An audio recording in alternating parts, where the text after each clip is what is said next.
Bien, bonsoir à toutes et à tous. Préalablement à l'ouverture de ce conseil municipal, je dois vous informer de la démission de 2 membres qui est présentée au sein du document lié à l'ordre du jour.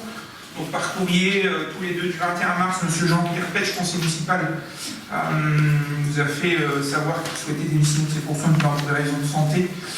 Et Mme Douché-Lucille également, puisqu'elle a pris un autre tournant professionnel et n'a plus forcément la capacité d'être disponible. Conformément aux dispositions de l'article L270 du Code électoral, ils sont remplacés, ces 2 personnes sont remplacées par les élus, les nouveaux élus et les candidats qui étaient sur la liste suivante, donc sur la liste Rocher Passion Ambition. Ils sont donc remplacés respectivement par M. Jean-Claude Cardon et Mme Jeanne Houton, qui sont ici avec nous ce soir et qui sont désormais installés conseillers municipaux. Félicitations, bienvenue. Nous allons pouvoir commencer notre séance. Préalablement à cela, je vais faire l'appel. Alors, allons-y, c'est parti. Monsieur Griner, présent. Madame Cachemar-Rec. Monsieur Jasinski-Damien sera excusé, sera représenté par Monsieur Moreau. Madame Coquelet. Monsieur Larsin. Présent. Madame Champion. Présent. Monsieur Moreau. Présent. Madame Denis. Monsieur Tourillon. Présent. Madame Patou. Présent. Monsieur Cardon. Présent. Madame Donte. Présent. Madame Ansardisienne, absente excusée, sera représentée par Monsieur Cardon. Monsieur Lecoq. Présent. Monsieur Silvestri. Présent. Monsieur Namor. Présent. Madame Bricou. Présent. Monsieur Ducrot-Régis arrivera avec un petit peu de retard, mais en attendant, on a un pouvoir qui est confié à Monsieur Griner. Donc voilà. Madame Leduc Alexandra, absente excusée, sera représentée par Madame Bricou. Madame Ansard Delphine, excusée. Monsieur Zelka Fabrice, excusé. Oh, excuse-moi, je t'ai pas vu. Je suis secrétaire mine, t'arrives en retard, excuse-moi, Fabrice. Madame Duboc-Jalison, absente excusée, sera représentée par Madame Denis. Je comprends de soulever la tête des fois du document. Monsieur Damien Chic, absent excusé, sera représenté par Monsieur Larsin. Madame Fanny Barrault, absente excusée, sera représentée par Madame Camille Coquelet. Madame Guisgan-Fernande, je vais mettre excusée. Monsieur Joël Gaillet. Présent. Madame Patricia Lartiche, absente excusée, sera représentée par Monsieur Joël Gaillet. Monsieur Daniel Vermersch. Présent. Et Monsieur Fournier Jérémy, absent. Très bien. Le quorum étant atteint, nous pouvons entamer l'examen lors du jour de notre conseil municipal. Monsieur Ducroux étant absent et étant d'habitude secrétaire de séance, il n'assumera pas ses fonctions. Qu'est-ce qui souhaite remplacer Monsieur Ducroux? Rien de spécifique. Un spécial Camille Coquelet, c'est bon pour tout le monde? Allons-y. En premier point, il est demandé l'approbation du PV du conseil municipal du 22 février 2024. Est-ce que ce document amène des remarques de la part de l'un d'entre nous? Non, on peut dire qu'on le valide ensemble à l'unanimité. C'est très bien, je vous remercie. Nous avons ensuite 3 informations au conseil municipal dans le cadre des ratifications des décisions du maire. Premier, il s'agit d'un contrat de location d'une boîte postale, c'est du classique avec la poste pour une durée de 11 mois du 1er février 2024 au 1er décembre 2024 pour un total de 108,90 € TTC. Nous avons ensuite une convention de partenariat avec l'association Espace Unité Internationale pour les 16 et 17 mai 2024 dans le cadre du Carrefour International. Cette année, nous sommes sur un format un peu plus restreint. Nous avons recentré nos actions envers les écoles primaires et maternelles et avec des représentations de spectacles qui s'appellent Musique du Monde. Le total de cette convention représente une somme de 747,50 €. Nous avons enfin une convention de partenariat avec Phoenix pour une représentation du spectacle Théâtre en demande le 16 avril 2024. Donc c'est passé avec le Phoenix représenté par Romain Dorier en sa qualité de directeur général pour la représentation du spectacle Théâtre en demande. Le 16 avril à 19 h à la salle des fêtes et le montant de la convention s'élève à 800 € TTC. Voilà pour ces informations. Je suis au conseil municipal avec une dominante budgétaire. Je suis vraiment désolé puisque même en ayant forcé les services de la trésorerie, nous ne sommes pas les seuls, il a été impossible d'obtenir les documents en temps et en heure, en particulier les quitus sur les comptes de gestion. Donc nous ferons comme l'année dernière, nous ferons une reprise anticipée des résultats et nous validerons les comptes de gestion. Je pense qu'on fera un conseil courant en mai lorsque les documents nous seront fournis. Voilà. Des agences sur qui nous avons eu des discussions et à la limite de se mettre en arrêt parce qu'on nous mettait trop de pression pour obtenir les documents, sauf que nous on a aussi à un moment besoin de délibérer, de venir au conseil municipal. On n'est pas les seuls, plusieurs élus ont fait remonter ces problématiques-là. auprès de la sous-préfecture, puisque la logique fait qu'on aurait pu tout faire d'un coup, ce qu'on faisait d'ailleurs auparavant, mais ça a l'air un petit peu compliqué au niveau de la trésorerie. On vous propose donc, pour pouvoir travailler tranquillement au niveau de notre budget, de reporter les comptes administratifs des comptes de gestion à la fois du budget principal via du budget annexe lotissement verrerie à un conseil municipal ultérieur et travailler par l'outil de la reprise anticipée de résultats. Nous l'avions déjà fait l'année dernière pour ces mêmes raisons dessus. Vous avez un tableau qui présente ces reprises anticipées de résultats avec les résultats de la section de fonctionnement et les résultats de la section d'investissement. C'est conforme à ce qui avait été présenté lors du ROC, donc la section de fonctionnement qui est, avec les résultats 2023 et les reports 2022, excédentaire à hauteur de 1 93 890,93 € et la section d'investissement qui est au vu des résultats 2023, mais également des reports 2022 et déficitaire à hauteur de 801 614,48 €. On a un résultat de clôture quand on considère tout ça positif à hauteur de 292 236,45 €. Vous avez des restes à réaliser en dépenses en recettes. On consolide tout, ce qui fait que le résultat des restes à réaliser est de 253,540 €. Les restes à réaliser plus résultat de clôture fait qu'on a un résultat définitif de 545 816,53 €. Nous avons ensuite une obligation de devoir ventiler cet excédent. Alors une partie qui va en section de fonctionnement, une partie qui ira en section d'investissement. En section d'investissement, on calcule notamment notre besoin de financement dessus. On vous propose de faire l'affectation suivante, donc de constater qu'en section d'investissement, avec le déficit d'investissement reporté, le résultat des restes à réaliser 2023, il y a 801 000 et 256 214,91 €. Et on vous propose l'arbitrage suivant, de virer notre excédent de la manière suivante, en excédent de fonctionnement capitalisé donc vers la section d'investissement 548 074,44 € qui s'accumuleront au reste à réaliser 2023 en recette de 509 755 €, et le reste de le laisser en fonds de roulement, c'est-à-dire en excédent de fonctionnement reporté, après affectation sur les réserves de 545 816,49 €. C'est un mécanisme assez classique qu'on fait chaque année. Je ne sais pas si c'est des remarques particulières, de mécanique dessus. On peut le valider ensemble, à moins qu'il y ait des abstentions, des avis contraires. C'est validé à l'unanimité, je vous remercie. Nous réalisons exactement la même opération avec le lotissement, le budget de lotissement annexe des verreries. Donc avec une reprise anticipée, pas de mouvement particulier, nous avons toujours ce déficit de 750 143,15 € qui correspond au déficit d'investissement qui devrait être pallié par la vente du stock de foncier qu'il nous reste. Le stock qui ne dépassera pas en vente est 350 400 000 € si on les vend bien. Donc il y aura un déficit et vous le verrez dans le budget qui est proposé après. On commence à travailler sur une absorption de ce déficit-là, notamment dans les questions des règles de glitch budgétaire. Mais voilà, rien à redire dessus. L'objectif c'est de reporter ce déficit d'investissement et de le laisser en dépenses d'investissement pour l'affectation sur le résultat 2023 vers le BP 2024. Donc moins 750 643,15 €. Pas de classique, pas de remarque particulière, c'est du banc classique, c'est vos indemnités, je vous remercie.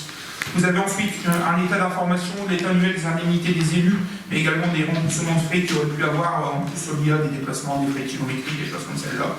Donc c'est un état d'information qui est transmis aux élus préalablement au vote du budget, comme le veut la loi. Nous passons ensuite au vote du budget primitif de la commune. Vous avez vu cette année, la présentation est assez succincte et c'est surtout le document et le livre en M57 qui vous a été présenté, qui a été fourni en pièce jointe. Vous devez voir que par rapport, aux anciennes nomenclatures budgétaires, ça a quand même produit un peu comme neige au soleil, puisqu'il y a eu un petit lifting. Dans les nouvelles nomenclatures budgétaires, c'est un petit peu plus lisible dessus. Néanmoins, je vais vous donner lecture d'un certain nombre d'éléments un peu plus détaillés, sans rentrer non plus dans l'exhaustivité de ce budget. Vous avez une section de fonctionnement qui va s'équilibrer à hauteur de 8 523 315,49 € et une section d'investissement qui vous est proposée au vote à hauteur de 3 741 107,16 €. Ce qui fait un budget global au niveau de notre commune de 12 264 422,65 €. Globalement, dans notre fonctionnement, Dessus, nous nous sommes basés effectivement déjà, et c'était présent dans le ROB, sur ce que nous avons pu réaliser en 2023 sur des éléments factuels. Je pense notamment au chapitre 011, au chapitre 012, chapitre 011 qui correspond aux charges à caractère général et 012 aux charges de personnel dessus. Si je fais un petit comparatif, le 012 cette année, charge de personnel est proposé à 4 087 000. Nous avons relié 4 020 000 l'année dernière. Et les charges à caractère général, nous les proposons en ouverture de crédit à hauteur de 1 890 456. Et nous avons réalisé l'année dernière 1 718 788. On se donne quelques marges de manœuvre supérieures, c'est pas pour autant qu'il faut les dépenser, mais c'est pour être assez à l'aise au niveau de nos crédits à ce niveau-là. Vous avez, et c'est une autre remarque assez importante, une augmentation assez importante du chapitre 65 qui correspond aux autres charges de gestion courante, c'est notamment nos participations et les subventions qu'on peut donner aux organismes, aux associations, c'est aussi les rémunérations dans le cadre des DSP. On a de la DSP de la crèche en particulier. Il y a une augmentation assez significative, puisque il nous reste quelques participations à régler que nous avons en retard de l'exercice 2023, donc elles sont reportées sur l'exercice 2024, mais rien de bien méchant. Même chose sur la crèche, on est en fin de DSP cette année, donc il y a des soldes à donner au niveau de la crèche en termes de participation, puisque c'est lissé sur les 4 ans, mais sur les 5 ans, pardon, et sur la dernière année, il y a eu des évolutions, donc on les récupère cette année, puisqu'on est en année de clôture de la DSP. En termes de recettes de fonctionnement, pour être assez clair avec vous, comme chaque année, nous sommes positionnés sur des chiffres avec une certaine prudence. Je pense notamment aux chiffres des recettes fiscales, puisque rien nous a été communiqué de manière très précise cette année. Je rappelle que l'année dernière, on a voté au mois d'avril, ils nous ont donné des chiffres définitifs au mois de juin. Donc c'était assez sympa. Donc on espère toujours être sur des situations assez prudentielles. Et s'il y avait des difficultés, au moins ça nous permet d'avoir plutôt des bonnes surprises que des mauvaises surprises à ce niveau-là. Sur les participations et dotations de l'État, nous l'avons présenté au niveau du ROM, nous sommes sur des choses assez stables, même si nous avons de la DSU dans notre commune qui a toujours été revalorisée un peu à la hausse et avec une DGF à la baisse. La tendance actuelle est la loi de finances, alors qui n'a pas été votée et qui passe au 49.3, il faut le dire aussi, proposer une stabilisation et une stabilité au niveau des dotations de l'État. Les annonces récentes de restrictions qui ont pu être données notamment par le ministre des Finances ne devraient pas toucher les dotations communes, plutôt les appels approchés et donc les demandes de subventions, ça on en parlera tout à l'heure, mais on ne devrait pas être affecté à ce niveau-là, au niveau de notre collectivité dessus. Bon, rien de bien spécifique sur la section de fonctionnement. Sur la section d'investissement, assez rapidement, flécher un certain nombre d'éléments que j'ai ici un petit peu plus dans le détail, mais vous avez dans votre document, pour citer 4-5 grosses dépenses, 4-5 gros éléments qui se détachent du budget d'investissement. En particulier, la dernière tranche de l'aménagement du quartier prioritaire, notamment sur la rue Jules Mance, avec une dépense estimée de 503 887,98 €. La première tranche de travaux d'aménagement de l'hôtel de ville à hauteur de 600 000 €, c'est ce qui est budgétisé. Nous avons ensuite 180 000 € qui sont fléchés au niveau des travaux de réhabilitation de la salle Sénico-Clé, je le disais tout à l'heure. Il faut prendre l'ensemble de l'électricité et les cuisines sont remises à niveau vraiment un peu plus performant, puisque les cuisines avaient été faites, mais c'était surtout un grand vide, une grande salle, et c'était assez compliqué. Donc là, il y a une vraie cuisine organisée avec une marche en avant, puisque c'est une salle qui est souvent louée et appréciée des associations et des habitants pour des événements familiaux ou des repas associatifs.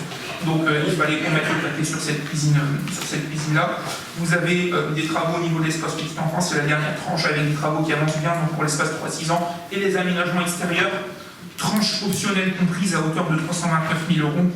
On a fléché à peu près 200 000 € pour la digitalisation de la cour de l'école d'Horizon, même si les résultats d'appel d'offres sont assez encourageants à l'heure actuelle.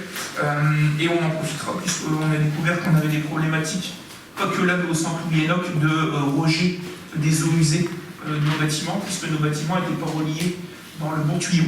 On va dire clairement les choses.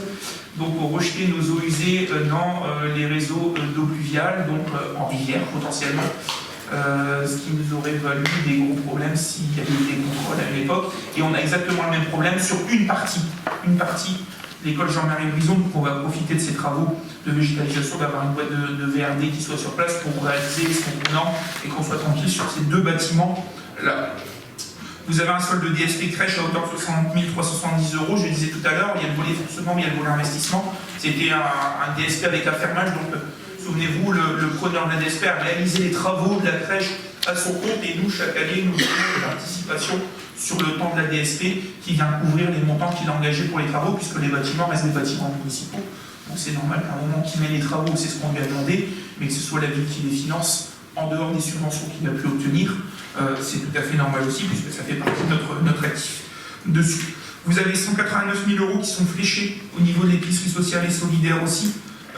Les plans sont terminés, je crois qu'on va être bientôt le DCE aussi, non? Le marché est lancé demain. Le marché est lancé demain, oui. On y est dessus. Et ensuite, vous avez un certain nombre de dépenses qui ont été éclatées par rapport auparavant, puisque nous avions l'habitude d'avoir un 9 300 assez costaud, vous voyez, hein, hauteur de 324 000 € pour avoir un peu plus de lisibilité. C'était pas une obligation, mais pour faire une comptabilité un peu plus analytique et surtout positionner les services dans des positions un peu plus de responsabilité et flécher mieux les dépenses. C'est éclaté à un certain nombre de niveaux, donc vous avez des dépenses d'investissement au niveau du pôle éducation, enfance jeunesse, des dépenses au niveau des espaces verts, une grosse dépense au niveau de l'informatique qui est liée au fait qu'on va quitter très rapidement le serveur physique. Je ne suis pas spécialiste, hein, mais je vous explique ce qui m'a été présenté, mais on quitte au fur et à mesure un serveur physique pour être sur un serveur un peu cloud à l'extérieur, notamment pour sécuriser, notamment du fait aussi que le serveur, il faut aussi nous faire monter en gamme en termes de capacité de stockage, donc ça demande des investissements assez importants, plus des logiciels où, je le dis, ça fait 3 ans qu'on a entamé cette démarche-là, on est de plus en plus sur des logiciels métiers qui sont des logiciels web, avec des capacités pour les personnes, si demain on avait des difficultés comme lors du Covid avec des gens confinés, ou des gens qui sont en position de télétravail, de pouvoir, avec un poste informatique, un PC portable, de chez eux, sur un accès sécurisé, pouvoir accéder à leur logiciel et à leur espace de travail à domicile. Et donc ça nous change toute notre technique et notre technologie qu'on pouvait avoir à l'heure actuelle, alors que tout est organisé sur le serveur ou sur des PC, des fois pour certains logiciels très spécifiques, en direct. C'est une anticipation aussi des travaux de l'hôtel de ville, puisque les services vont être dispatchés de temps en temps à droite à gauche, et que l'organisation en termes de gestion informatique et gestion de l'outil sera assez différente. Vous avez encore un certain nombre de travaux d'éclairage public à hauteur de 37 000 €. Vous avez la démolition et le désamiantage du service municipal d'information qui est sur la place pour un petit peu moins de 50 000 € dessus. Voilà un peu les gros sujets. Vous avez 139 000 € qui sont quand même fléchés sur de mise en conformité de bâtiments, donc ça c'est ce qu'on maintient au niveau de nos obligations en termes de commission de sécurité, l'entretien. Des fois il y a des gros investissements à faire parce que les normes changent et ça devient aussi très pénible. Je regarde le registre du coup, mais vous faites des travaux et la commission de sécurité 4 ans plus tard repasse et vous dit que c'est plus ça qu'il faut faire parce qu'entre deux, l'Europe ou la France ou je ne sais qui a changé les règles et vous revenez en arrière. Et c'est tout de suite des coûts assez importants. Juste à titre d'exemple, les portes de la salle des fêtes, qui sont nickel chrome, hein, qui fonctionnent, où il y a plus d'issues de secours que ce que la norme impose, en fait ne correspondent plus aujourd'hui. Il n'y en a qu'une seule qui correspond aux normes. Pourquoi? Parce que c'est normalement un seul mouvement pour évacuer. Or là, il faut faire 2 mouvements, une barre anti-panique et tourner une poignée pour sortir. Donc il faut les changer. Alors on ne va pas changer les portes, la technologie se change, mais si on devait changer toutes les portes, il y avait un budget de 20 000 € qui partait dedans. Rien de spécifique, hein, juste ça. Voilà. Voilà un peu ce genre de dépenses et d'organisation. Et on a une dépense assez importante, 2 dépenses aussi qui sont assez importantes. Une au niveau du centre technique municipal à hauteur de 45 000 €. C'est notamment des mises aux normes du TGBT, du gros TGBT, qui est assez dangereux et qu'on avait positionné déjà depuis 2 exercices, mais sur lequel on n'avait pas positionné les financements. Cette année, il doit être modifié pour qu'on soit vraiment en conformité électrique. C'était celui de Sofanor à l'époque. Il y a eu des ajustements qui ont été faits, mais en tout cas, il y avait vraiment une grosse mine de normes à ce niveau-là. Et le deuxième, c'est des travaux de rénovation au centre social Ami Carélien. Il y a des couvertures à faire, de l'isolation d'un hall, du hall qui joint les 2 bâtiments, mais également, on va changer l'ensemble des radiateurs, puisqu'on est sur des radiateurs électriques, et on a eu un audit énergétique qui, rien qu'en changeant les radiateurs, en étant sur des technologies un peu plus modernes, nous permettrait de faire des économies assez significatives sur le bâtiment. Donc on a fléché aussi une enveloppe à ce niveau-là, ce qui nous permettra en fonctionnement de pouvoir être assez vertueux. Et puis on laisse 2 dépenses, 24 000 € pour activer du FTU sur des petits projets de proximité d'aménagement d'espace urbain, avec notamment le Conseil citoyen. Et il y a 30 000 € qui sont fléchés sur le projet Convoi, notamment pour le recrutement de la maîtrise d'œuvre pour le projet de réaménagement de la rue qui en a bien besoin. On termine le secteur Mozart et compagnie parce que c'était sensible, on passe à celui-là, qui l'est tout autant, au vu de l'état de la voirie et de la possible mutation du site Comifère. Il y a des discussions avec le gestionnaire et potentiellement EPF sur le site Comifère pour ce dernier site un peu industriel qui est en activité, qui ne posait pas de problème, mais qui pourrait cesser son activité puisse disparaître du secteur. Voilà les remarques que j'ai à faire sur le budget d'investissement dessus. Vous voyez qu'on fléchera un emprunt à hauteur de 900 000 €, c'est ce qui avait été prévu au niveau du hub. L'objectif sur la section d'investissement, pour qu'on soit clair dessus, c'est de pouvoir avoir un atterrissage cette année avec une section qui sera beaucoup moins déficitaire que ce qu'on a pu avoir sur les 2 derniers exercices, parce qu'on était sur des programmations d'investissement assez importantes. Donc là, l'objectif 2024, c'est de terminer la programmation d'investissement assez importante qui est prévue. Commencer d'autres projets qui seront peut-être à cheval aussi sur l'exercice 2025, mais surtout purger notre section d'investissement pour récupérer des ratios qui sont assez intéressants au niveau financier pour les notes de la ville. Voilà ce qu'il y a sur ce budget 2024 qui est proposé à vos voix. Intervention, oui. Oui, je voulais revenir sur les chapitres 73 et 74, des petits chapitres, puisque seul c'est 90% de nos recettes. Oui. Donc je me félicite, je vois qu'il y a une augmentation du compte 73 de 3 632 159 prévu 2024, avec un réalisé de 3 563 851 en 2023, ce qui fait une augmentation de 156 000 €. Je suppose que c'est les bases. Non, on avait prévu au BP, oui, 3 896 et on a réalisé 3 563. Un petit peu moins que prévu, mais plus que ce qui était prévu, ce qu'on avait eu l'année d'avant. Ma question, c'est l'augmentation que vous prévoyez est de 156 000 €. Elle correspond à quoi? À l'augmentation des bases. Oui, généralement, qui est fait mécaniquement par l'État. Très bien. Voilà, vous pouvez en venir. Donc l'augmentation des bases est de 3,5%, je pense. C'est prévu. Ben oui, c'est prévu. L'année dernière, c'était 7%. 7%. Alors l'année passée, 7%, j'avais dit que l'augmentation serait environ de 220 000 €. Vous vous êtes moqué de moi, Mme Cachemaret, M. Larsin riait. Et aujourd'hui, avec une augmentation des bases de 3,5%, vous prévoyez une augmentation de 156 000. L'année passée, vous avez dit, et vous avez téléphoné à la Voix du Nord, ou écrit à la Voix du Nord, pour dire que l'augmentation des bases de 7,27% représentait seulement 78 000 €. Et c'est paru dans la Voix du Nord. C'est les chiffres de la trésorerie que la trésorerie projetée. Oui, mais il ne faut pas écouter tout seulement la trésorerie. Il faut lire un petit peu. Il faut réfléchir un petit peu. Quand on a des augmentations de base, que vous prévoyez 3%, vous mettez 156 000, et pour 7%, vous mettez 78 000, il y a un petit souci.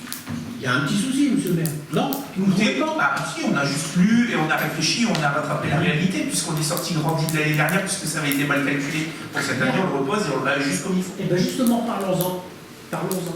L'année passée, réalisé 2023, 3 563 000, je reprends le même chiffre. Prévu au ROB de l'année passée, au mois d'avril, vous aviez prévu 3 931 600, soit 310 000 € de moins.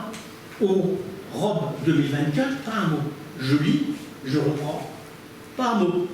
Vous savez ce que c'était la somme?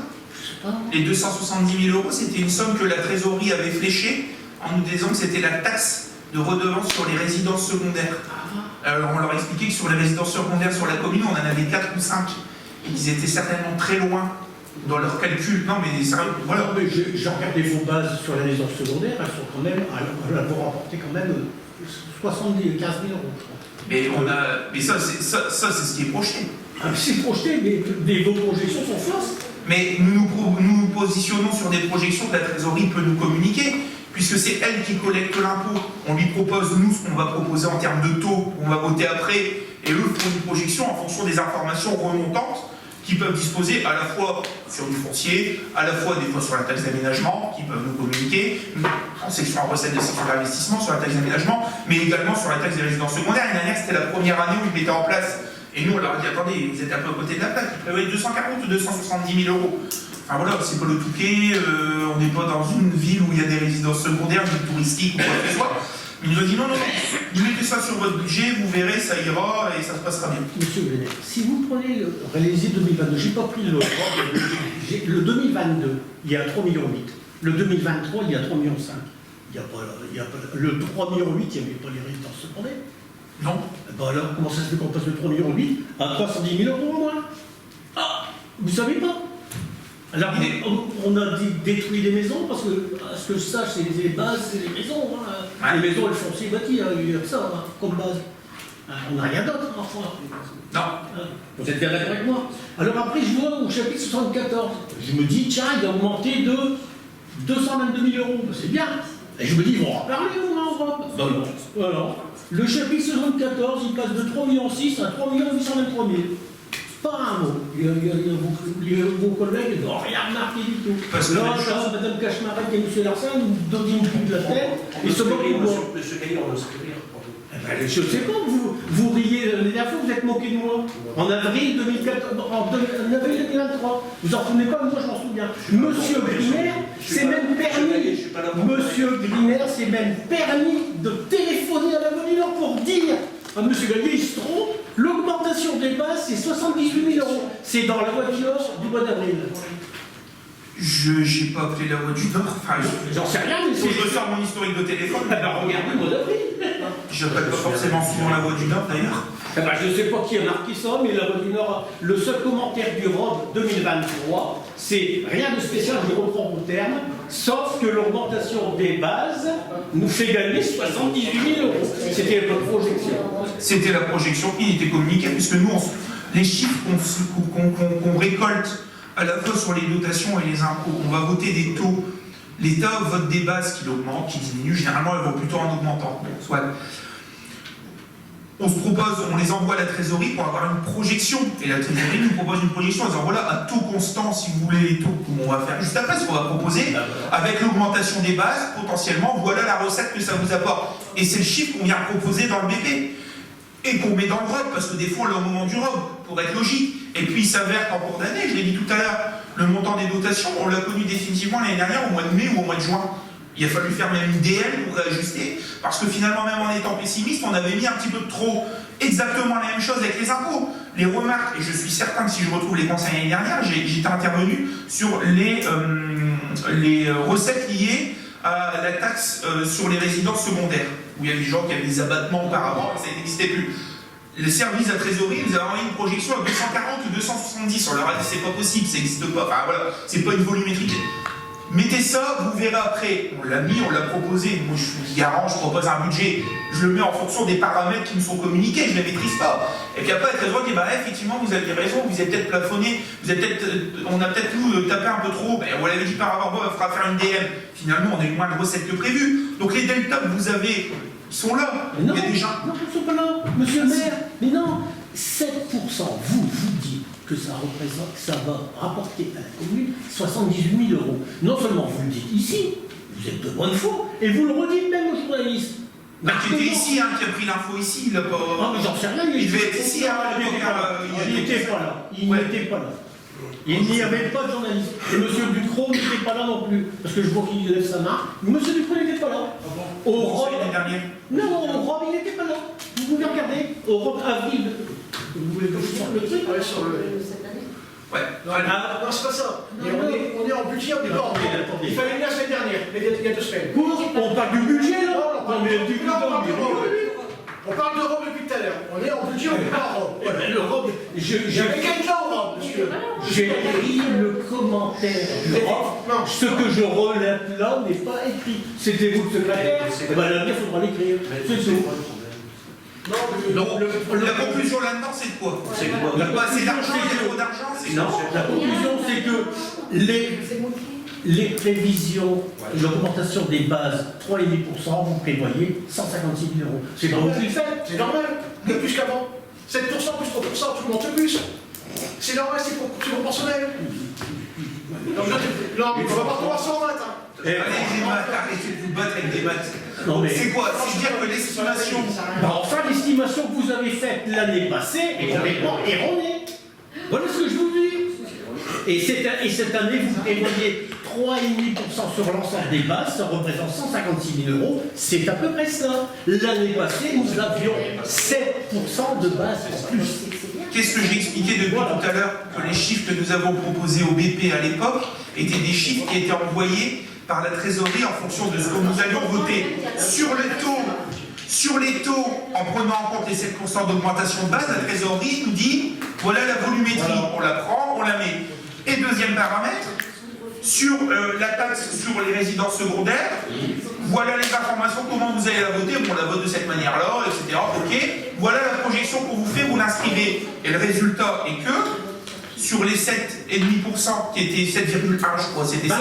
7,27. Ouais, c'est ça, 7,2% qui ont eu d'augmentation des bases l'année dernière à taux constant. Finalement, nous avions, entre guillemets, sous-évalué et nous avions surévalué, mais sur un fait de la trésorerie, surévalué ce qu'il y a eu sur les recettes liées aux résidences secondaires, aux taxes sur les résidences secondaires. Qu'est-ce qui s'est passé?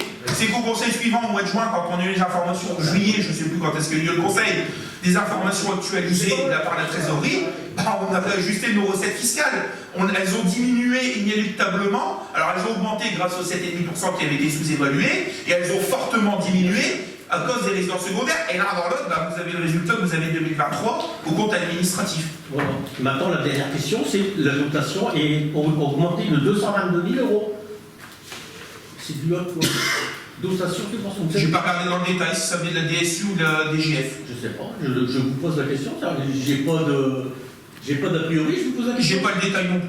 Je ne saurais pas vous dire, je dirais que c'est de la DSU qui a été revalorisée ou de la DGF, ou voilà. Généralement, la DGF, l'année dernière, dans ce qui avait été proposé, c'est qu'elle restait plutôt stable et que la DSU augmentait un tout petit peu. Par contre, il y avait un élément important à prendre en compte, c'est que est devenue une dotation, une ancienne recette fiscale. La taxe foncière, la taxe d'habitation, pardon, que nous avions auparavant, était prise au chapitre 73. Maintenant, c'est 731. Et maintenant, voilà, parce que c'est une dotation. Elle a été compensée. Donc il y a certainement un delta, il y a certainement aussi un delta qui est venu et qui a fait un passage du chapitre 73 au chapitre 74. Voilà, c'est là où je voulais en venir et vous êtes venu dedans. Et c'est-à-dire que vous avez diminué le chapitre 73 et vous l'avez monté de l'autre côté. Ça veut dire simplement que ce que j'avais dit l'année passée, c'était vrai. 7% d'augmentation sur l'ensemble des bases, ça fait à peu près 220 000 euros. Mais non, voilà, on fait un transfert. Il y a une taxe d'habitation qui n'existe plus et qui est compensée par l'État. Il a même fallu le voter, souvenez-vous, il a fallu réunir le Conseil parce qu'il y avait des taux à prendre en compte avec le département, etc. Les délibérations, les 3/4 des communes ont dû délibérer. Je ne sais pas si vous vous souvenez de ça. La taxe d'habitation, avant, c'est une recette au niveau des taxes. L'État, il y a 3 ans, a dit, terminé, on supprime la taxe d'habitation au fur et à mesure. À la dernière année, ils ont transformé cette taxe d'habitation par une dotation de compensation. Elle est compensée. C'est l'État qui donne une dotation, c'est plus une recette fiscale, c'est une dotation. Donc déjà, budgétairement, c'est plus imputé en impôts et taxes, c'est imputé au titre des dotations. Donc forcément, votre article et votre chapitre qui est lié aux dotations augmente, gonfle. Voilà. Mais c'est une recette, c'est pas une recette qui a été dynamisée, c'est juste une redistribution, une réécriture budgétaire. Il n'y a rien de spécifique dessus. C'est ce que je viens de vous dire. C'est une réécriture. C'est ce que je vous dis tout à l'heure. Et ça correspond à 222 000 euros. Merci. Et c'est ce que je vous avais dit l'année passée. Et vous avez dit à la Côte d'Or, 78 000 euros seulement. Ouais, je suis bon. C'est bon? C'est bon? What else? Non, mais c'est quand même, monsieur le maire, c'est quand même important ce qu'on dit. On est d'accord que c'est 90% des recettes. Hein. Le 74 et le 73, non, mais. Les dotations et les impôts, il y en a que ça leur passe au-dessus. C'est quand même 90% de nos recettes, d'accord? Encore ouais. Eh ben oui. Mais c'est pas anodin, c'est ce que je veux dire. Ah ouais. Sauf que dans la volumétrie, que ça rentre en A ou que ça rentre en B, si à la fin vous avez une volumétrie qui est à peu près équivalente. Mais non, mais attendez, vous le receviez en recette fiscale, vous l'avez pas en recette fiscale, vous l'avez en dotation, mais vous avez une somme qui est équivalente, elle bascule juste d'un endroit à un autre. Tout à fait. Sur l'équilibre général du budget, voilà. Là où il faut être prudent, c'est à l'avenir. Parce qu'avant, on avait un levier quand c'était une taxe d'habitation. Bien sûr, aujourd'hui, on n'a plus de levier puisque c'est une dotation d'État qui a été compensée. Vous touchez autant, je vous donne autant, terminé. Demain, L'État vous dit, bah, finalement, je diminue mes dotations, bah, vous avez plus d'éléments dessus, vous êtes complètement dépendant de l'État. Et qu'est-ce qu'on fait là-dessus?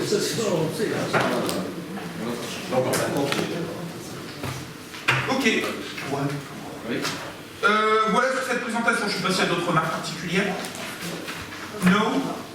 On va vous proposer de voter par section, en section fonctionnement pour les recettes. Est-ce qu'il y a des avis contraires? Est-ce qu'il y a des abstentions? Avis contraires? Deux avis contraires, des abstentions. C'est voté à la majorité, je vous remercie. En dépenses de fonctionnement, des avis contraires. Deux avis contraires, des abstentions, c'est voté à la majorité. Dans la section d'investissement, les recettes d'investissement, des avis contraires, des abstentions, deux abstentions, c'est voté et c'est adopté à la majorité. Et les dépenses d'investissement, des avis contraires, des abstentions, deux abstentions, et c'est voté à la majorité. Je vous remercie. Nous passons à l'exercice suivant, qui est celui du budget annexe du lotissement des verreries. Dessus, vous verrez qu'il y a des modifications qui sont proposées par rapport au budget de l'année dernière, simplement pour deux raisons. Des questions d'écriture qui sont demandées à la fois par la trésorerie, mais également un début d'anticipation par la commune d'une reprise de ce budget annexe, comme on avait fait avec le budget des vanneaux. Donc on commence à mettre un peu d'argent de côté et là à prévoir les recettes qui vont venir du budget principal de la ville pour diminuer ce déficit-là. On sait qu'on aura un objectif de verser à peu près 494 000 € et que le delta entre les 750 et les 494 viendra clôturer, donc ce qui fait accumuler au niveau du budget, donc ça sera une dotation de la ville, donc c'est une recette de fonctionnement qu'on équilibre avec une dépense, mais une dépense entre guillemets fictive, excusez-moi le terme, hein.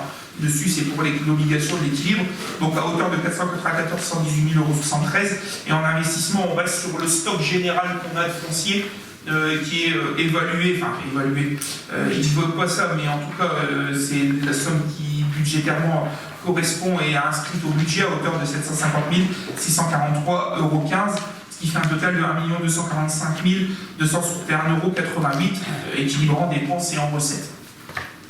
Je ne sais pas s'il y a des remarques particulières dessus. Bon, même chose, l'objectif de commencer à résorber ce budget annexe, c'est de le dégager entre guillemets au plus vite, et à un moment, l'actif qui reste sur ce budget annexe d'intégrer à l'actif communal, et s'il y a une vente, elle se fasse par la commune et sur le budget de la commune, mais ça nécessite d'abord pour la ville de commencer à faire les virements du budget principal ville vers le budget annexe verrerie pour commencer à diminuer le déficit de ce budget-là. Je ne sais pas s'il y a des remarques particulières. Non. On en est où les ventes? Ah, j'ai pas demandé la parole. Nulle part. Nulle part. Nulle part. Rien. Ça fait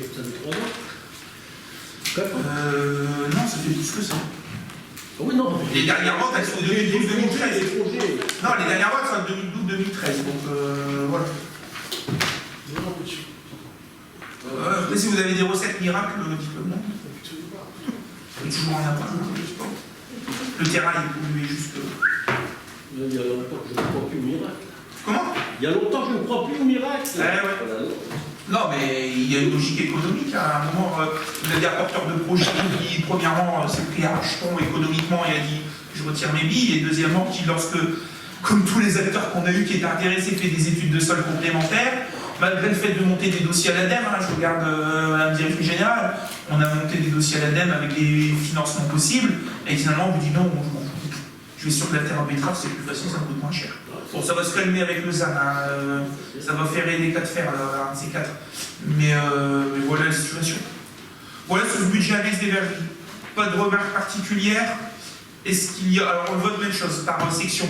En recette de fonctionnement, des avis contraires, des abstentions, des votes pour, c'est à l'unité, je vous remercie. Les dépenses de fonctionnement, avis contraire, abstention, c'est voté à l'unité, je vous remercie. Recettes d'investissement, des avis contraires, des abstentions, c'est voté à l'unanimité. Et les dépenses d'investissement, des avis contraires, des abstentions, c'est voté à l'unanimité, je vous remercie. Nous avons ensuite, et c'est coutume, la délibération qui reprend le vote des taux d'imposition. Dessus, alors c'est devenu extrêmement technique, puisqu'il y a des taux à prendre en compte, à intégrer avec une taxe communale, départementale et la taxe foncière bâtie. Enfin voilà, c'est devenu une technicité extraordinaire.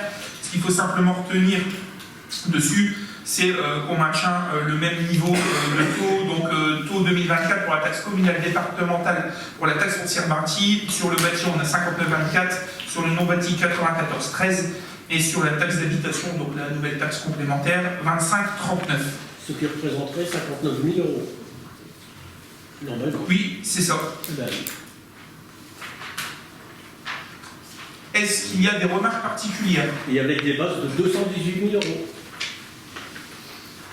Ouais, je ne vais pas regarder dans le détail. Ah, J'ai les niveaux d'équipe. Enfin, il y a, comme prévu dans la délibération, il y a les niveaux par type de taxe de recettes. Pas de remarques particulières. Est-ce qu'on peut les voter tous ensemble? Ou vous voulez taux partout? Non. L'ensemble. Donc les trois taxes foncières à ce niveau-là, des abstentions. Abstention. Une abstention, enfin deux abstentions, pardon. Les avis contraires, c'est voté à la majorité. Je vous remercie. Nous avons ensuite une délibération pour la signature d'une charte de renouvellement d'une signature d'une charte d'entretien d'espace public avec l'agence de l'eau à Picardie. On monte simplement du niveau 2 au niveau 3 sur les objectifs, quand bien même un certain nombre d'objectifs sont déjà remplis, même au niveau 3, on a pas besoin de signer d'arriver à ce niveau-là pour les développer. Donc l'objectif, c'est sur la gestion de l'eau, en particulier sur nos espaces publics, la préservation de la ressource en eau, l'utilisation des produits phyto. De toute façon, il y a des discussions, il y a une discussion globale maintenant, donc il n'y a pas de grand sujet là-dessus. Mais voilà sur ce qui est proposé au niveau de cette charte avec l'agence de l'eau. C'est ce qui nous permet de continuer aussi à déposer un certain nombre de dossiers de subvention pour avoir des financements sur des projets et sur des projets aussi d'investissement en matériel parfois. Donc voilà, je ne sais pas s'il y a des remarques particulières. Non. On peut l'approuver, des abstentions, des avis contraires, c'est voté à l'unité, je vous remercie. Nous avons deux demandes de subvention. La première concerne les services de l'État, notamment avec une demande de subvention auprès de la dotation de soutien à l'investissement local. Appel à projet 2024 sur le projet de restructuration de l'hôtel de ville. Vous avez un plan de financement qui est proposé en pièces jointes. Vous avez déjà un certain nombre de subventions qui ont été acquises. Je pense notamment au PTS 2023 avec les 40 000 euros prévus obtenus par le département du Nord, c'était 440 000 euros d'obtenus.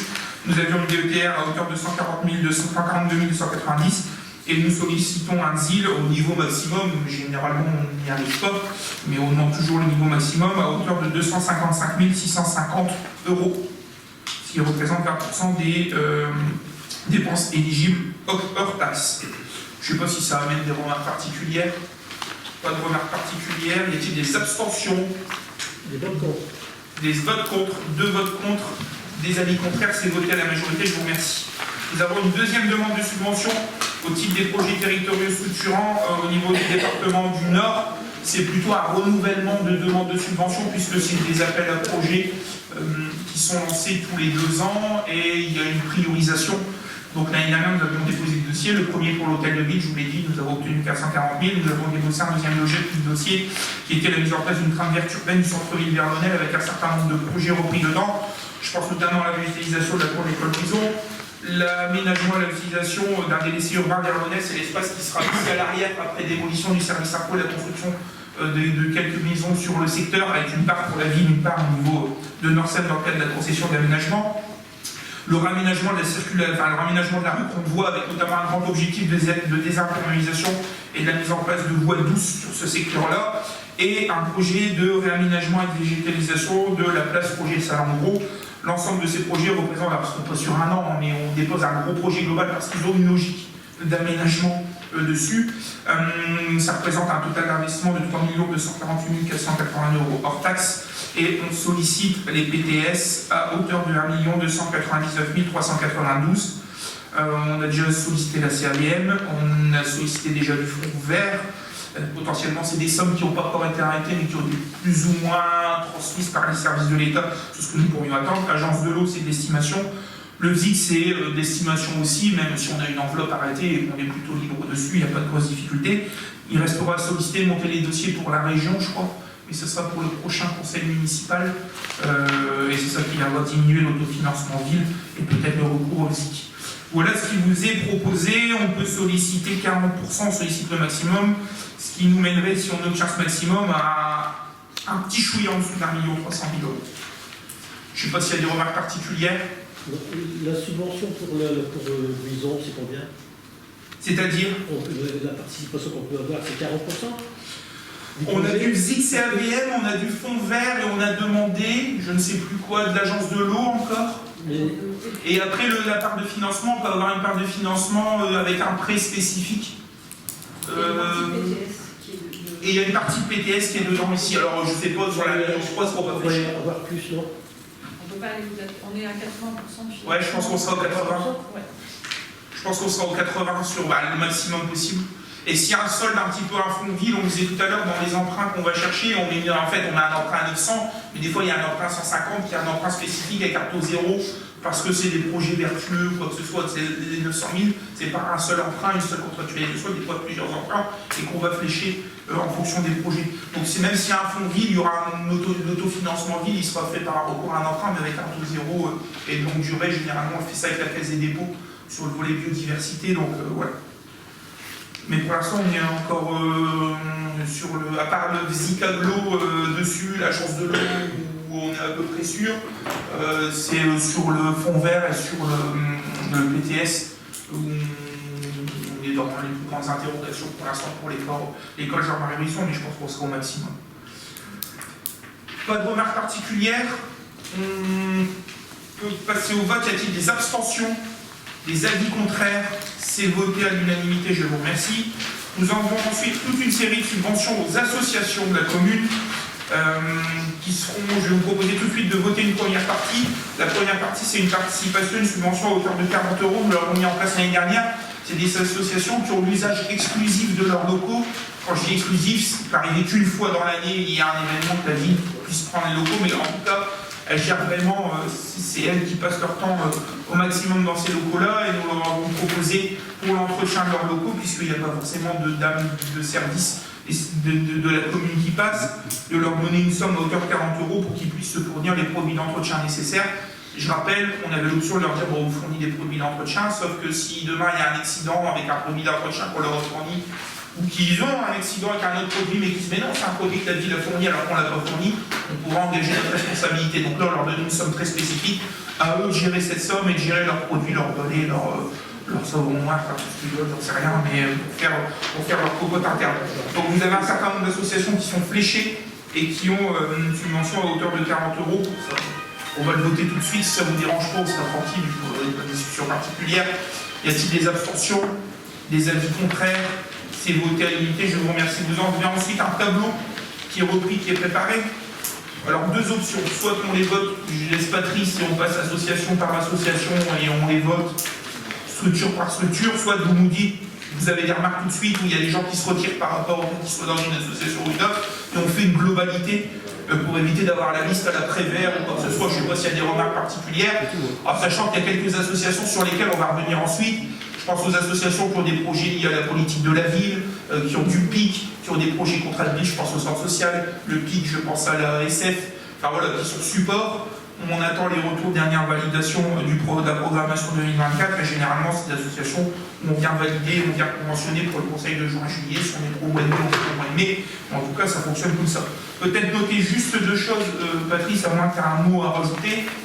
Pour l'instant, on ajoute deux structures, enfin deux subventions d'association, parce qu'il y a une manque, on pensait avoir le dossier au complet, mais il y a un manque de complétude du dossier. C'est la SQTT tennis de table et, comment ça s'appelle, l'association populaire de l'ambition. Donc voilà, donc on leur a redemandé un certain nombre de documents dessus, donc pour l'instant, on les ajoute, on a un conseil en mai, ça sera certainement en mai si on a reçu les documents. On les avait inscrits, parce qu'entre deux, peut-être que les documents allaient arriver, que ça pourrait se valider, mais il manque une ou deux pièces à chaque dossier.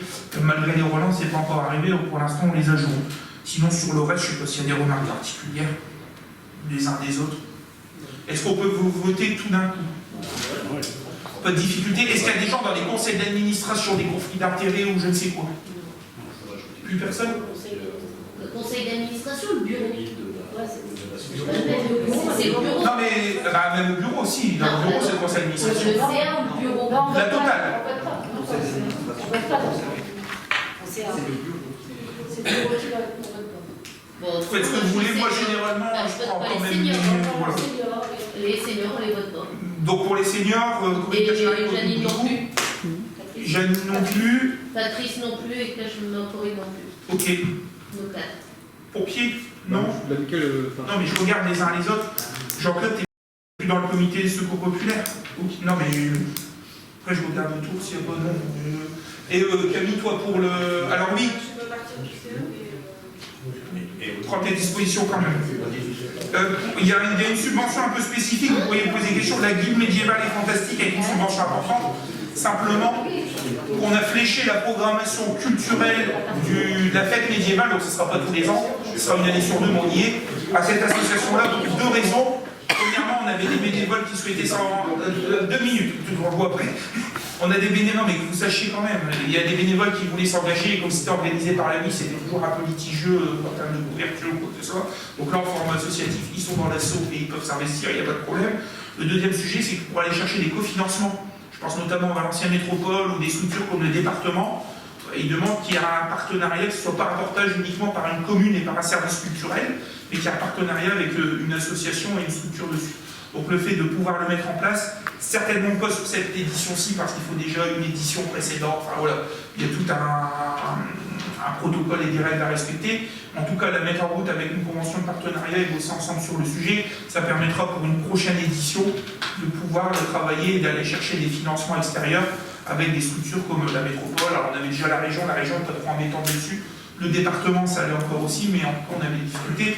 Et même chose, on peut aller chercher aussi du sponsoring, puisqu'il y a des fois des entreprises qui nous disent on va vous aider sur des trucs ou quoi que ce soit. Quand c'est pour la ville, c'est un peu compliqué. Le fait que ce soit une association et qui donne une grande visibilité, parce qu'on peut aller jusqu'à 8 à 9 000 visiteurs sur le week-end, ça peut être intéressant. Donc il y a une subvention très spécifique qui est liée à ça, qui apparaîtra pas tous les ans, mais qui apparaît cette année et qui est liée à la programmation culturelle, liée à la fête médiévale. Donc ça, c'est une liste de subventions à la Prévert.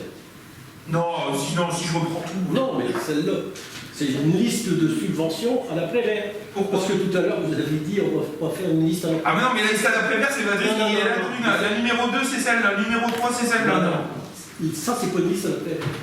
Une liste à la Prévert, ce sont des éléments qui n'ont rien à voir les uns avec les autres. C'est ça une liste à la Prévert. Tandis que là, on parle d'association, donc c'est pas une liste à la Prévert. Ouais, bah, qui on peut voir les uns avec les autres. Une asso n'est pas liée avec les autres. C'est pour le temps. Est-ce que c'est OK pour tout le monde? Don du sang, ok. Donc Jean-Claude Cardon, Don du sang participe pas, et j'ai Odile Bricou, Janine d'autres, Corinne Cachemar, Non, c'est pas la question. Non, donc Odile Bricou, Corinne Cachemar et Janine d'autres pour les seniors dynamiques. Pour le reste, pas de difficulté. Est-ce qu'on peut valider à l'unanimité? Super, très bien, on a gagné du temps. Ah non, mais c'est bon. Vous avez ensuite une proposition de tarification pour du prêt de matériel événementiel. Alors il arrive qu'on travaille avec des communes voisines qui nous sollicitent, elles demandent des chaises, des tables, et nous quand on leur demande, elles nous prêtent aussi.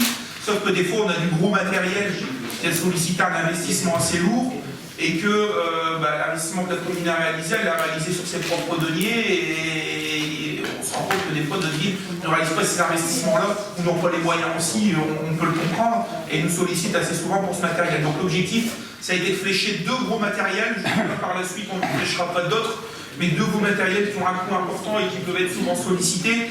Je pense notamment à un nouveau podium qui a été renouvelé, l'ancien avait 23 ans, donc il avait besoin d'être renouvelé l'année dernière et qui quand même représentait un coût de 82 000 €.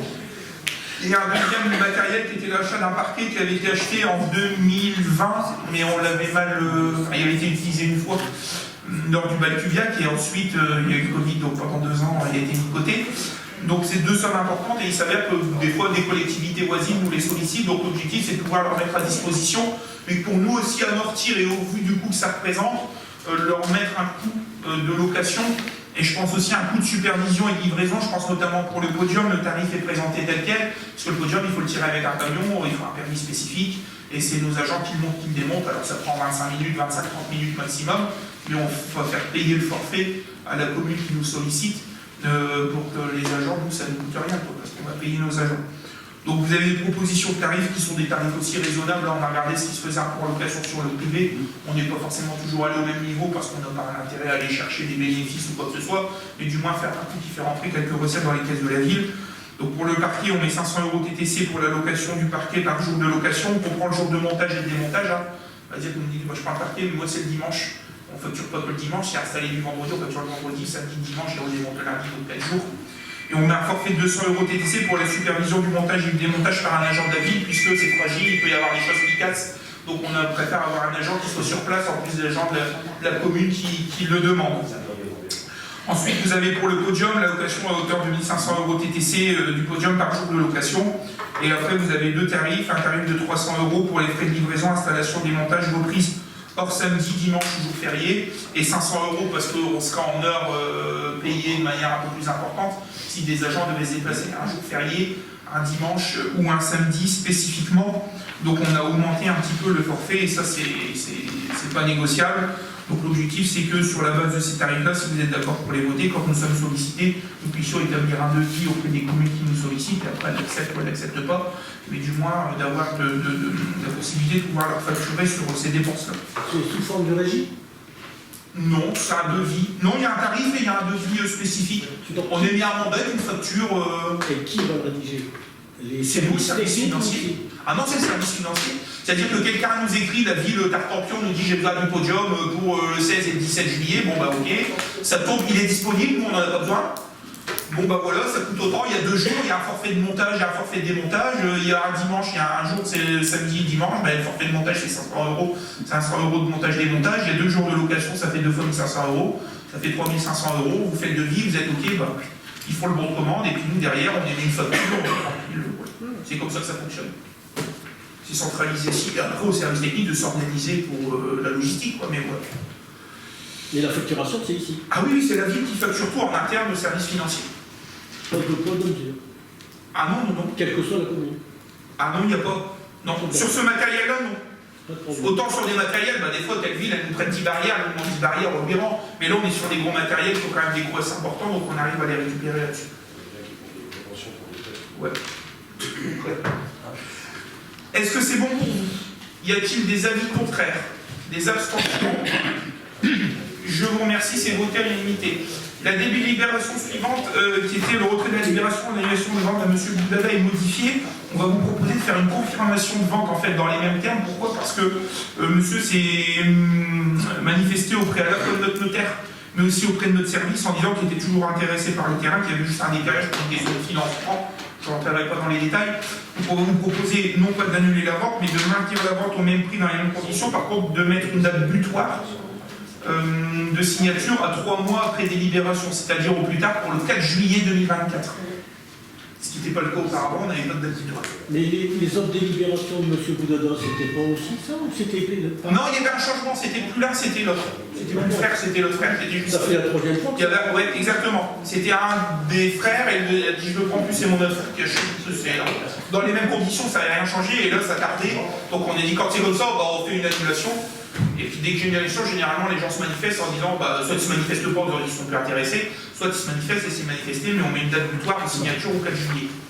Est-ce que c'est bon pour vous? On peut dire que c'est bon, mêmes conditions. Alors c'est voté à l'unanimité, je vous remercie. Vous avez ensuite une procédure de déclassement au niveau d'un certain nombre de petites parcelles situées rue des Minuits. Ça fait partie, et on l'a déjà entamé, ça fait 2-3 conseils qu'on a cette délibération des régularisations suite aux travaux, puisque des gens avaient des fois posé leur clôture sur des espaces qui appartenaient à la ville, il y avait déjà des cours d'aménager par le bailleur HLM à l'époque, qui d'ailleurs des fois a vendu à des particuliers et pensait acheter ce genre de choses. Donc lorsqu'on a réalisé les travaux, on s'est posé, on a aligné les bordures de la ville, et on s'est dit voilà, la limite du domaine public sera là, ce qui après soit racheté par le bailleur, soit racheté par les particuliers. On a déjà un certain nombre de délibérations, mais on a aussi un certain nombre de... Lorsque c'est dans le domaine privé communal avec une parcelle cadastrée, ça allait. Par contre, on a un certain nombre de parcelles qui sont reprises dans le domaine public, donc il y a des procédures de déclassement et de numérotation pour les passer dans le domaine privé communal et faire les bascules envers les particuliers. Vous avez un plan qui est repris, c'est pas forcément le plus parlant, ce qu'il faut aller sur le logiciel un peu plus du cadastre, on voit les petits morceaux, des fois il y a 3 mètres carrés, il n'y a rien du tout, mais ça oblige à avoir quelque chose de régularisé, un alignement où on est tranquille des faits. Donc on vous propose simplement de procéder aux désaffectations, déjà désaffecté, avec des clôtures, mais bon, à la désaffectation, au déclassement du domaine public des parcelles cadastrées, vous avez l'ensemble des numéros et m'autorisez à signer les pièces nécessaires pour y parvenir. Je ne sais pas s'il y a des remarques particulières. On ne spolie pas les mouillards de la ville ou tout ce soit, c'est une régularisation de travaux, vous avez des plans derrière avec des éléments. Je n'ai pas fait attention. Géométrie. C'est voté à l'unanimité, pardon. Très bien, je vous remercie. Nous avons ensuite une convention pour l'instauration de prestations d'archivage avec Valenciennes Métropole. Valenciennes Métropole propose un service mutualisé d'archivage. Le but, alors deux options au service mutualisé, soit on adhère, on donne une redevance annuelle et on a accès au service, soit deuxième option, le service existe et fait un catalogue de prestations avec des prix. Et à nous d'adhérer par convention et de pouvoir bénéficier du service en fonction du paiement des prix qui ont été fixés. C'est ce qui est proposé ici. Donc on propose de signer la convention d'adhésion pour avoir recours au service de prestation d'archivage des agents du service proposé par Valenciennes Métropole et par leurs agents. Nous avons un certain nombre d'actions qui ont déjà été entamées. On avait commencé avec le CDG sur nos archives, il faut qu'on poursuive. Donc là, en ce qui nous concerne sur l'année 2024, on a des prestations qui sont reprises dans les prestations que eux appellent à leur catalogue AMC1, AMC2 dessus. C'est notamment le fait de continuer à travailler sur notre diagnostic archive, et la deuxième partie, c'est une formation d'un référent archive au sein de la mairie, et je crois que la formation a déjà commencé dessus. Donc voilà. C'est moins cher que le CDG. J'aurais pas dire ça, parce que je suis CDG aussi, mais voilà, c'est plus intéressant. Bon, après, on a une proximité aussi, on avait les agents de la BLO sont déjà venus une paire de fois. C'est assez facile, il y a un retour, les formations sont Valenciennes Métropole ou dans les communes, c'est beaucoup plus facile au quotidien dans le travail. Je ne sais pas s'il y a des remarques particulières. Juste une question, je pense que ouais, les élus communautaires, donc moi, Corinne et Jean-Marc Moreau, ne participeront pas au vote. Bon, je mets au vote, mais on ne peut pas y participer. Je ne sais pas s'il y a des remarques particulières. Pas de remarques particulières. Des abstentions, des avis contraires. C'est voté à l'unanimité des membres qui peuvent voter. Vous avez ensuite une tarification pour la représentation de la communauté municipale d'école de musique. Comme il y a un mot, complètement, on va finir. Il y a un méchant. Non, c'était juste pour qu'on a un peu une vue aussi sur la fréquentation de cet événement. Pardon. Et on a pris les mêmes tarifs que pour l'été dansant, un minimum pour pas non plus que ce soit pénalisant pour les familles, et puis la gratuité pour les moins de 12 ans. Ok. Mais est-ce que ça doit vraiment être payant pour les enfants qui vont jouer? Est-ce qu'on y voit, est-ce qu'il y a un intérêt, ou pour la fréquentation, ou pour la qualité, que les enfants qui vont jouer? Bah, c'est gratuit pour les moins de 12 ans, c'est prochain, pas qui C'est payant pour les autres? Bah, pour les autres, enfin, plus de 12 ans et moins de 12 ans. Ah oui. Mais il n'y a pas de Hiroshima. Il n'y a pas d'enfants à 12 ans, ah ouais, d'accord. Non, c'est le même tarif qu'on soit Hiroshima ou pas, c'est juste moins de 12 ans. C'est pas une question. Bah, pour les enfants, c'est gratuit pour les enfants. Ceux qui ont plus de 12 ans, c'est plus des enfants à 13 ans? On est quoi, les adultes? C'est les ados. On est les ados, et alors les adultes doivent payer? Bah, c'est ce qu'on a sur pas mal de tarification. Eh bien, moi, je dis que non. Voilà. Ah, mais Surtout pour le comité le municipal. professeur de musique, il passe bien payé. Que le rapport. Bon. Le comité. Pour les autres, Moi, je suis pas d'accord. Ok. Bah oui, Quand même. y a-t-il des avis contraires? Bah oui. L'avis contraire. Deux avis contraires. Des abstentions.